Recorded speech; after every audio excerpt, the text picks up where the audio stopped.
از این بزرگواران میخوام با عنوان یک سنی ایرانی که یک لحظه خودشان را به جای اهل سنت قرار بدن، که در روزنامه ها، مجلات، شبکه صدا سیما که سرمایه ملی مردم است، سرمایه ملی همین مردم، همین اهل سنت، همین بیچاره ها، همین از همه جا دست و پا شکسته ها، سرمایه ملی همین مردم است که به بزرگترین رهبران اینها، به بزرگترین رهبران فرزانه اونها، حضرت ابوبکر و حضرت عمر و عثمان رضی الله عنه اهانت می شود، که هزاران امام خمینی رحمت الله علیه با وجود علو شأنشان و بزرگیشان به والله قسم به عقیده اهل سنت شاگرد مکتب ابوبکر و عمر هم حساب نمی شود، اهانت می شود.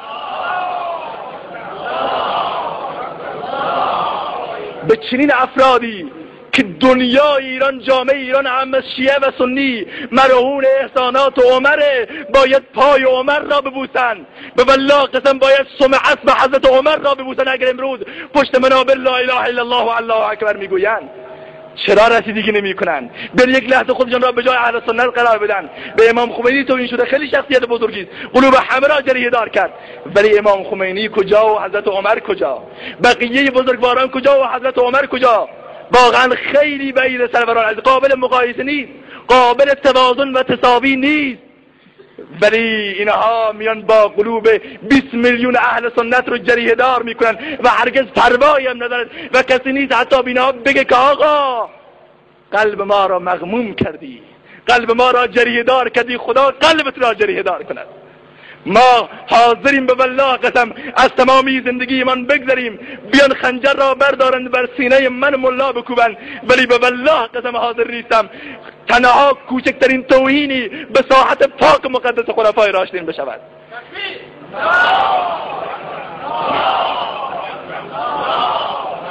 بله، روزنامه جام جمع، کتاب ها و رساله ها که را به جای خودش، سریال هایی که پخش می شود، سریال امام علی و بقیه اونها، طلحه و زبیر را تصویر بسیار بدی از اونها میکشد به جای خودش، که امروز می دانش آموزان ما، نونهالان ما، نوباوگان ما به والله قسم در مدارس امنیت مذهبی ندارند.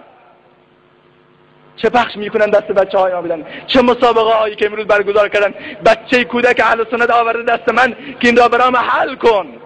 توهینه ها، اهانت ها، نفرینه ها چه حل بکنم؟ میخوام برام جایزه بده کتابی را، مددی را. آخ آخ آخ آخ، واقعا باید خون گریه کرد به خاطر یک جایزه کوچک.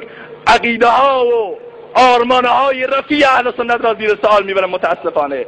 لذا ما را هم رفیع خودشون قرار بدن، ما را هم لحظه‌ای با خودشون بگیرن و بفهمن که واقعا اهل سنت حق و حقوقی دارن و میخوان و تقاضا دارن که به رهبران مذهبی اونها و نه تنها رهبران بلکه اسوگان اونها که حضرت ابوبکر و عمر و طلحه و زبیر و بقیه بزرگواران است کوچکترین اهانتی نشه.